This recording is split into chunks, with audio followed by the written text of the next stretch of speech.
emirimo gyo ogikola otya? Ogikola n'omutima gwo gwonna? Ogikola ogiwa kyonna? Oba ogikola ng'oli mu kategole y'abana abagamba nti kati bwe gitandibadde gyange gyandibadde gyani? Nabagamba ku spirit of entitlement. Omuntu ng'agamba ebitabo byange bimala, nzaaliwo. Kati mumbuulire, ani yandibadde akola ekifo ekyo? Ani yandikoze omulimu guno bwe mba nga sinze ngukoze? Bayibuli yago egayita malala, era bayibuli etuyambako okutulabula nti buli kifo kye tukola kiriko abantu abalala 7 abakirindiridde. Buli kifo kye tukola kiriko abantu abalala 7 abakiwoomingira. Twakirabye ku speaker, ekirungi tabadde musajja wa kugayaala, kaliya ye agizimbye kuva buto, bwe biba bya bufuzi abivudde wansi, agenza ofuuka speaker nga buli omu akkiriza nti kimusaana, nga yabeerako era deputy speaker emyaka 10. So it was a worthy promotion. Naye newankubadde nga abadde n'ebisaanyizo, abantu bavuddeyo ne bagamba ekifo kye bakyagala. Era in fact okufa kw'omuntu omu yekka kutaddewo gaps ezitagambikako. 1, ekifo kya speaker. Number 2, olw'okuba nti abadde deputy speaker ate agenze ku level ya waggulu, kati tulina okulonda deputy speaker. Number 3, ekifo ky'omubaka wa parliament Mwami Olanya gye yakiikirira kati nakyo kyereere. You see, olaba omuntu omu waabadde eddibu erisigaddewo, omuntu omu waabadde olaba gaapu esigaddewo. Tuddamu okwebuuza olwaleero nga tufundikira wiiki ene baddemu okukungubaga okwenkanidde awo nti bw'ova mu nsi olekawo eddibu. Bw'ova mu nsi tukujjukirako ki? Bw'ova mu nsi olekawo eddibu. Wabeerawo okuyaayana tunaakola tutya. Weewaawo waliwo abagamba nti basobola okukola by'obadde okola. Naye bajjajjaffe balugera nti awava muno tiwadda munno, kubanga wava erinnyo waddawo ddibu. Ne bw'ogulirawo erinnyo eddala era libeera lyakusikamu, ate liri eryavaamu si bwe lyali. So kizibu nnyo okugamba nti agenda okuddawo, agenda kubeera ng'oli avuddewo. Buli muntu mu nsi yeefaanana. Ekyo kiwandiike mu purogulaamu y'Emisingi.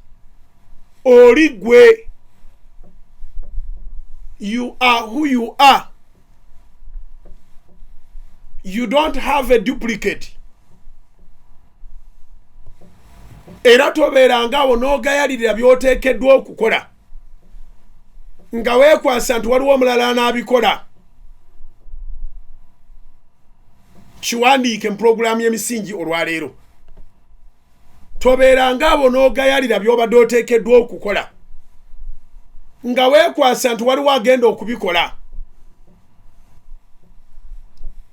Nga mmaliriza ekitundu ky'Emisingi ekisooka nakano kakulu kawandiike. Tewaliyo kyokola nga tuwali balala basobola kikola. Wangi kawandiike nze nzigalewo ekitundu ky'Emisingi ekisooka tugende mu bulango. Tewaliyo kyokola nga tuwaliwo balala basobola kukikola. Tekiriyo.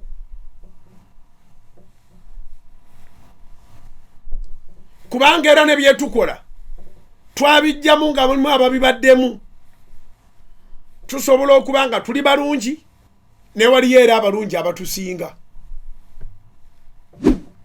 Okitegedde kola omulimo ng'omanyi nti kisa kya Katonda. Beera mu bufumbo ng'omanyi nti kisa kya Katonda. Tebakulimbanga nti eriyo amaka g'olimu ng'abalala tebagasobola gabeeramu. Era tebakulimbanga nti oli mwami w'omukyalo oyo kubanga abalala tebasobola kubeera baami be. Twakalaba bannamwandu abazaala sigala ku soroti.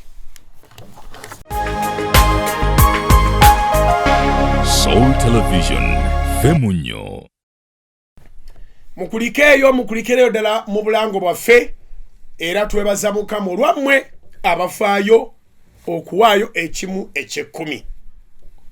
Mwebale Mukama akibabalire. Obulamu buno tubulimu naye tuli bagenyi. Obudde bonna tuvaamu era njagala kwebaza Mukama eyannuŋŋamya ku nsonga eyo ey'ekimu ky'ekkumi nga bw'ogiraba buli lwevaayo nange njetegereza niŋŋamba Mukama ddala omwoyo w'amaanyi eyankozesa mu kigambo ekyo. Kubanga taata omuntu ava mu nsi ng'akuŋŋaanyiza bingi naye nga mu byakuŋŋaanyiza mwalemeramu n'ebya Katonda.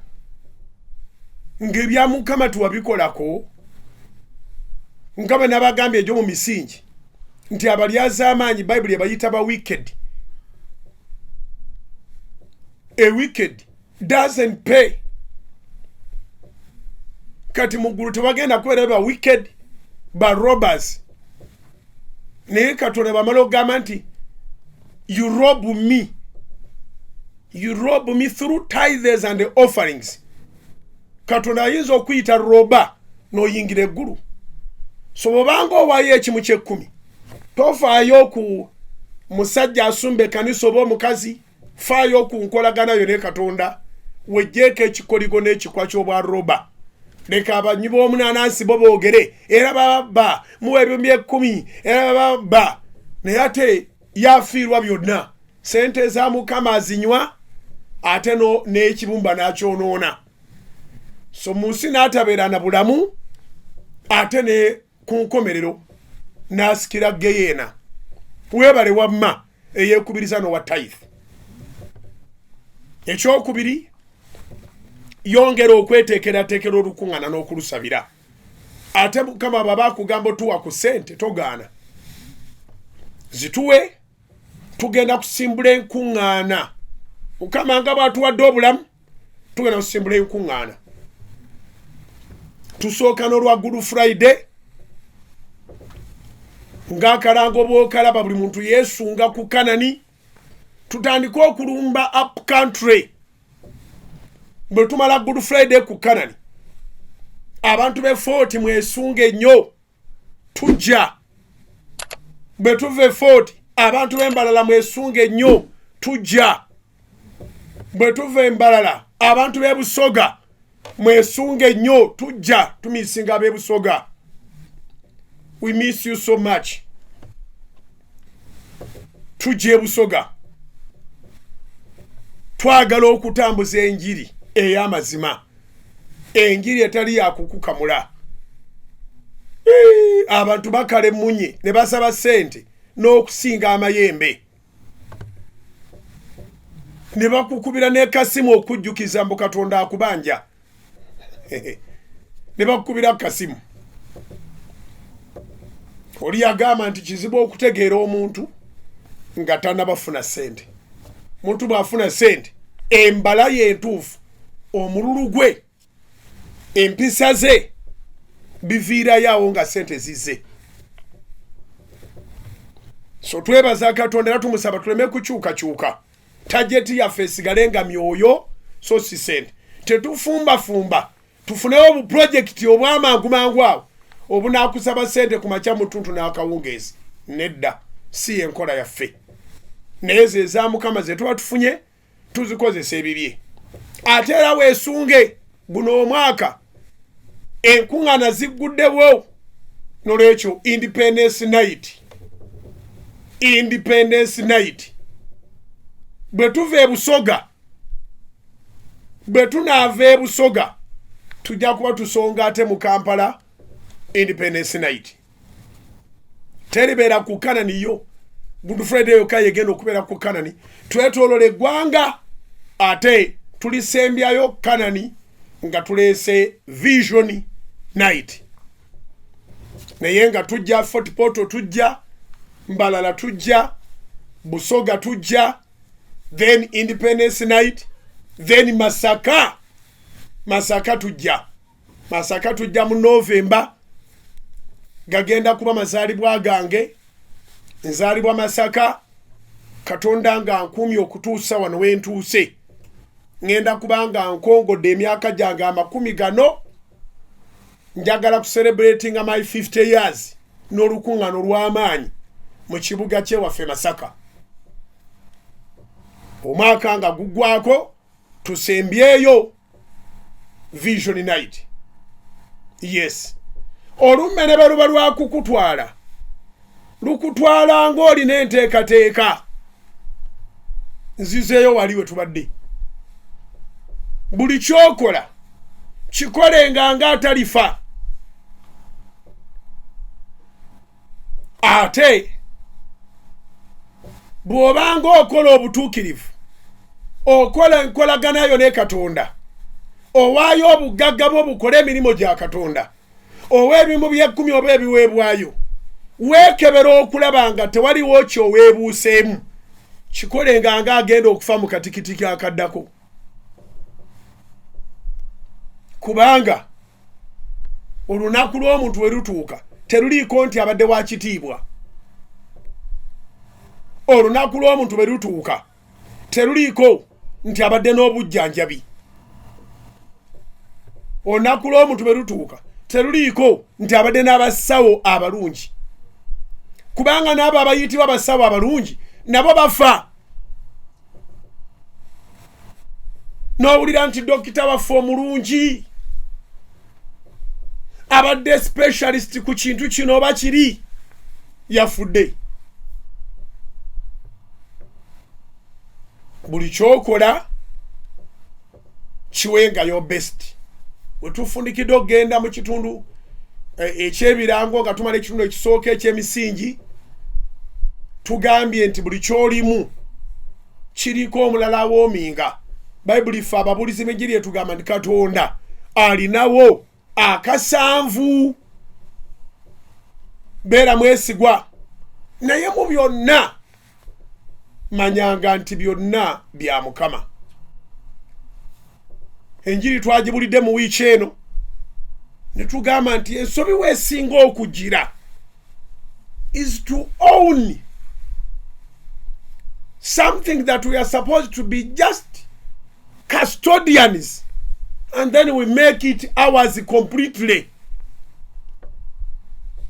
Ekintu kyeteekeddwa okuba nti tulabirira kirabirire, ne tukifuula kyaffe, ne tukala n'amaaso, ne tukanula amaaso, ne tutemula n'okutemula. Omuntu atta. Tubalabye bangi abasse babba baabwe basigaze ebibanja, basigaze amayumba, abamu bajejjeredde mu nsi kubanga emisango muno mu nsi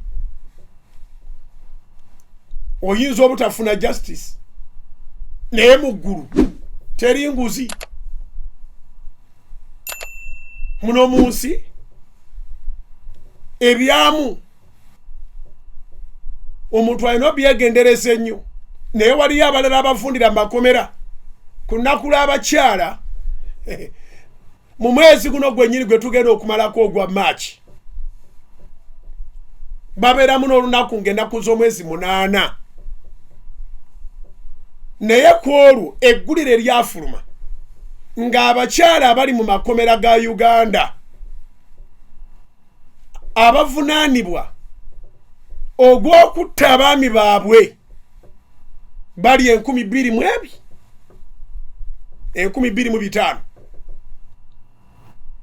Kati awo era balawo emirambo 22,000 kubanga tebasobola kubanga abakyala babiri batta omusajja omu. Abakyala abali mu makomera ga Uganda oba tugamba abali eruzira abavunaanibwa ogw'okutta abaami baabwe olw'ebintu bali 225. Lipooti esobola okubanga yaleeta bikadde kati nga basukkawo naye ng'omuntu munno otta waaki buli abeera afudde abazibyeko gaapu ye sipeesi ye y'entaana wadde obeeramu n'okwematiza nti kasita nsooseeyo naye naawe okimanyi ogenda naye bw'onooba ogenda nga wamenya etteeka lya tottanga gwe bw'onooba ogenda wa oba tokifaako ekyo. So abantu beegaana ebintu, abantu babbi, okwasa omuntu sente n'aga sizikwatangako oba nazikwatako obukakafu buliwa naye nga mu mutima gwe akiwulira nti yazikwata naye kubanga kati amanyi okuwoza leeta obukakafu.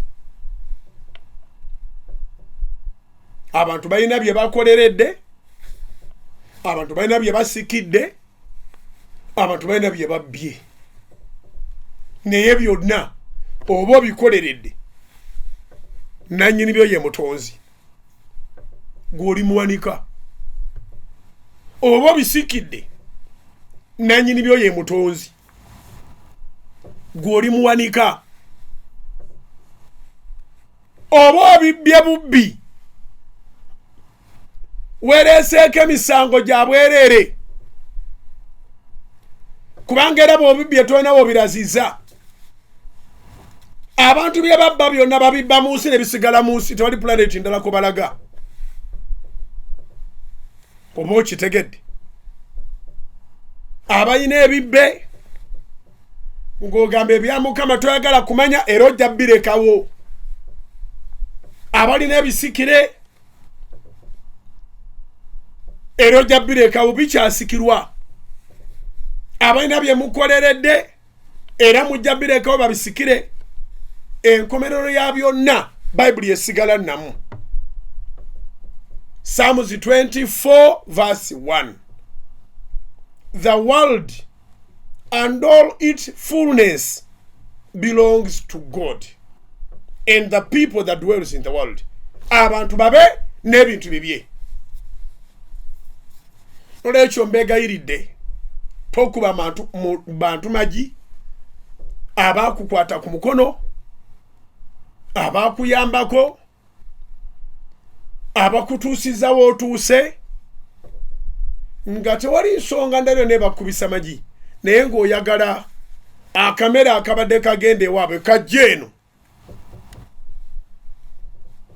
oli n'akutwala obeere kondakita ye driver akujja katebe obadde ofa n'otuukayo n'onnyonnyola nga bw'ali mu binnyo ayina abakazi ku stage zonna, motoka agivuga bubi, agigabira abayiga, n'oteekawo ebintu nga mu buli ngeri omugagga ayina kuddira kondakita gw'aba afuula driver. Tosiga nsigo mbi kubanga byansi byakuleka, byansi byakuleka, byansi byakuleka n'ebyetuba tulidde ne bigenda mu mbuto zaffe era bidda mu ttaka. Finally naffe tumala ne tuziikibwa ne tudda mu ttaka. Oba okitegede kye ŋŋamba? So wabeerewo obuntu bulamu, tuyigire ku bantu abanene abagenda bafa ng'obusobozi bwonna bubaddewo bubajjanjaba, tuyigire ku bantu abanene ababadde mu bifo nolabanga ekifo bakiyayaniranga bo abatalifa. Tulabire ku bintu bingi nga bwe tubirabirako byonna tufunamu ebintu ebi. 1. Twongera okutya Katonda. Number 2. Sanity. Sanity kigambo kinene kyekirimu humane, obuntu bulamu, kye kirimu faithfulness obwesigwa kwegamba obeere muntu. Let us make the world a better place to live in, because we are sojourners. Obudde bwonna tuvaawo, tokanula maaso, tokyawa, towaayiriza. Yogera by'omanyi, n'ebimu by'omanyi weetaaga okubyesigaliza. Wangi? Yogera by'omanyi, n'ebimu by'omanyi weetaaga okubyesigaliza. Eriyo amazima g'omanya Katonda agakubikulidde oleme okubeera opposite. Ng'ago gayamba ggwe. Eriyo ebibi by'olaba ng'ebyo bibyo Katonda abikulaze oleme okubeera opposite. Oba eriyo ategere kye ŋŋamba. Eriyo ebizibu ebikugwako, tova mu layini, sigala ng'okkiriza Katonda. Baluumi 8:37. Naye mu ebyo byonna tuwangudde n'okukirawo kuba oyo eyatwagala. Naye bassebo ne bannyabo, njagala obuwanguzi bwa wano era bwe mbubabuulirako. Naye obuwanguzi obwenkomeredde gy'emirimo gy'okuteekebwa ku minzaani mu ggulu, n'oba ng'oyitawo nga tuwakola mirimo gya kusaanyawo busaanya balala, tuwakola mirimo gya kusaanyawo kanisa. Ngene ne mpulira abasumba abeeyita nti basumba, naye nga yagala ekkanisa eggwewo naye ng'ebbaala ezimuliraanye taziinaako statement. Wangi? Obuzibu buli ku kanisa. Kanisa emu ayagala eggwewo, n'eyokubiri ayagala eggwewo, n'eyokusatu ayagala eggwewo, n'eyokuna ayagala eggwewo, nga yalinga yazimba ekkanisa mu ggulu naye nga lyayita eggulu lutobazi. Tobeeranga musajja oba mukazi akola omulimu gw'omanyi nti teguli kuyisaawo kusikira bulamu butaggwaawo. Kiwandiike mu puroguraamu y'Emisingi n'atera okumaliriza mbalekera amawulire ga Salt TV lunaku Lwakutaano. Twebaza Katonda tumazizaako wiiki, si lwakubanga ffe twasinga okusoma, si lwakubanga ffe tulina ebifo ebirungi eby'emirimo, si lwakubanga tulina baddokita, si lwakubanga tulina baani, naye kibadde kisa kya Katonda. Lowoozanga ku Mukama Katonda wo, kyokoze mwoyo ky'oguli emabega waakyo. When you want to destroy, think about the spirit behind your words or your works. Nziramu njogera ebigambo bino nti buli kyokola gulumiza Katonda mu kifo kyonna mw'oli, na buli ky'olina gulumiza Katonda. Akusaasidde nnyo n'akuwa okulabirira ssente ezo, zirabirire n'obuvunaanyizibwa. Akusaasidde nnyo n'akuwa okulabirira ettaka eryo. Akusaasidde nnyo n'akuwa okulabirira ebizimbe ebyo. Akusaasidde nnyo n'akuwa okulabirira abakozi abo.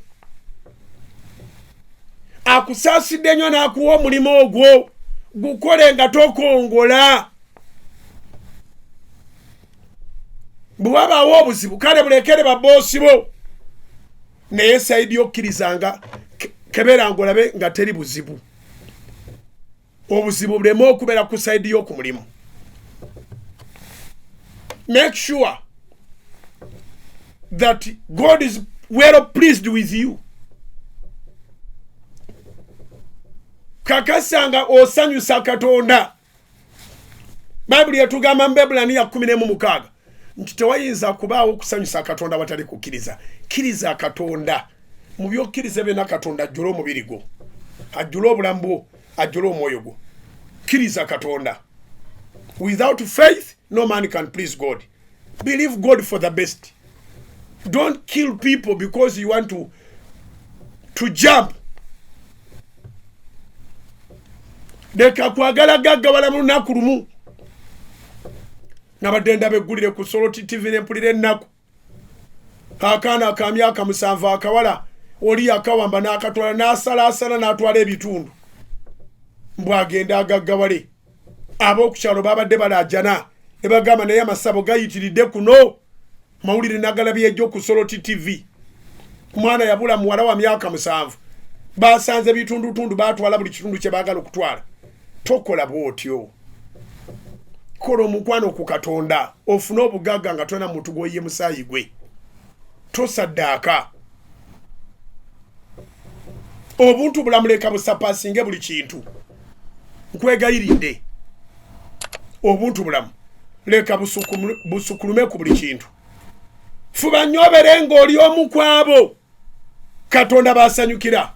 Number 2, buli kyokola kakasanga you are an asset. Kiruma nnyo fefe n'abakozi.